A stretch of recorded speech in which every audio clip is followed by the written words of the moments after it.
په مینه کې د خدای جل جلاله پر رابطه پوهیږئ. د دې پوښتنې په اړه مې له یوې اونۍ راهیسې ډیر فکر کړی او له ځان سره مې په کراتو له خدایه دا پوښتلي چې آیا دغه ذات د چا په مینه څه کار لري. ځواب مې نه دی موندلی، خو د خدای په اړه زما تصور متفاوت لیدلوري را په ګوته کړي چې پایله له تاسو سره هم شریکوم او دلته درته وایم. لنډ وایم چې سر مو پرې خلاص شي. خدای حقیقت دی، په دې کې شک او شبهه کفر دی. موږ له مخلوقاتو اشرف یعنې مهم ګرځولي یو، ځکه مینه راسره ده. کنه له نورو مخلوقاتو کومه بهتري نه لرو. خدای جل جلاله ته هیڅ باک نه لري چې انس یو که جن. له همدې امله زموږ او د خدای جل جلاله ترمنځ یوه اړیکه شته. دا اړیکه ځکه د پام وړ ده چې خالق ذات کائنات د انسانانو لپاره تسخیر کړي دي. که خدای په هر څه قادر وبولو نو دا هم باید ومنو چې زموږ کنټرولونکی او مدیر هم هغه دی. ښه کوو که بد، خندیږو که ژړیږو، مینیږو که له نورو نفرت کوو، د هر څه مو لوی رب څاري. هغه هر ځای کې راسره دی. خو ستونزه دا ده چې موږ کله کله غافله کیږو او ګناه ته مو پام نه وي. جسم لکه وسله هر ډول کارول کېدی شي، خو دلته اصلي روح لوبوي. روح مقدم دی، ځکه له خدای جل جلاله سره پرې ټول پرې تړل شوي یو. خو ځینې وخت مو تظاهرات ګناه ته اړباسي چې نفس هڅوي او روح هم اغیزمنوي. یعنی د تضاد له امله روح مجبوریږي چې پر جسم ګناه وکړي. د روح او جسم خبره مې ځکه وکړه چې مینه په دغو دو مفهومونو کې وګورو چې چیرې ده او د خدای جل جلاله ورسره کار څه دی. هر ډول ځورېدل له تضاد دي.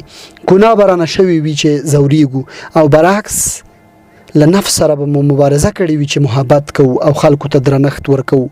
روح له جسمه په همدې برخه کې کار اخلي چې اوښکې ترې پیدا دي. د اوښکو حالت مبهم دی، درک او خوښي نه پیژني. لیدلې به مو وي چې ځینې وخت د دردونو له امله له سترګو غټې اوښکې راتویږي، او ډیر کله بیا د ډېرې خوښۍ له امله هم.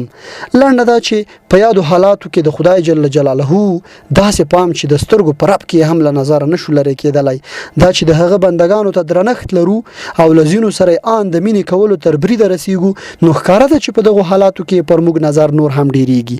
دا طبیعي ده چې د خدای جل جلاله له خپل خلقت سره مینه پالي. موږ هم د خدای جل جلاله خلقت یو، ځکه مینه را سره لري او آن خپلو بندګانو ته د دې سپارښتنه کړې چې مینه ورسره وکړي. د ایران یو پخوانی صوفي محمد اسماعیل دولابي وایي خدای جل جلاله مطلقاً بې نیازه ذات دی. هغه باید ناز وکړي او موږ باید خپل اړتیا ورته ووایو. موږ باید د هغه ناز واخلو، خو خدای جل جلاله بیا برعکس عمل کوي. موږ ناز کوو او هغه مو ناز اخلي. موږ نازیدو ته اړتیا لرو او هغه مو نازوي. زه پر دې باوري شوی یم چې د انسانانو ترمنځ په هر چلند کې د خدای شتون او شامل دی. په مینه کې خو بیا د هغه ونډه بیخي تر سلسلنې هم اوړي. یعنی ویلی سو چې د مینې اړیکې خدای تنظیموي.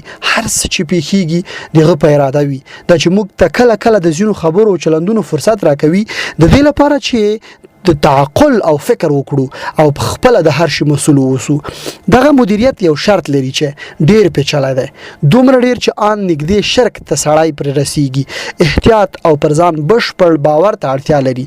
هغه شرط همدا باور دی چې په اسانه پر چا نشي کېدای. دغه کار پیچلی ځکه دی چې د باور وروستی حد خدای پیژندل دي او د اړیکو باور دغه پیژندګلوۍ ته ورنږدې دی.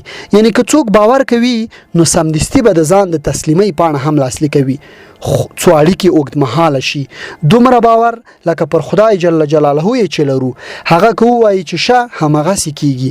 دا چې مینه هم لوی رب تنظیموي نو باید سړی په تمه شي او صبر وکړي چې د خپلې مهربانۍ او رښتینولۍ له مخې له نورو سره په څه ډول ژوند کوي او یا نور له ځان سره په څه ډول رابطه کې ساتلی شي.